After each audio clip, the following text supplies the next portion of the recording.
Hey everybody, what's up and welcome back to today's video guys. And today guys, I'm going to go ahead and be showing you how to go ahead and connect AnyDesk with a password.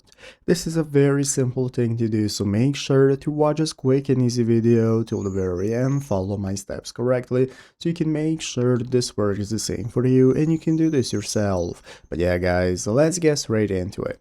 So the first thing we want to do is to go ahead and open up the official AnyDesk application right here, and this is what it's going to look like. So if you do not already have it downloaded and installed, this is going to be the main page you want to go to at anydesk.com, from where we can get started downloading it. So once you have downloaded it and open it up, it's going to look like this. This is going to be the main page from where we can go ahead and get started taking a look at our address right here that we can go ahead and send to other people to be able to connect your PC, and we have the invite option. So let's go and take a look at how to set up unattended access. So unattended access allows you to manage and control remote devices even when no one is physically present at the remote site to accept the connection. So this is how we can go ahead and do so. So basically guys, we have the step-by-step right here on how to do it. So basically you're going to go ahead and open up the settings and go into the access page. From there, in the unattended access section, you're going to click set password.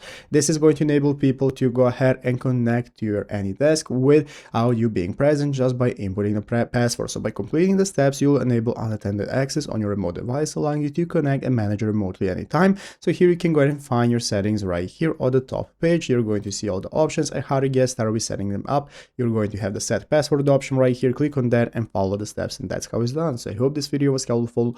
If it was, make sure to leave a like and subscribe to the channel. Thanks for watching. Take care and bye.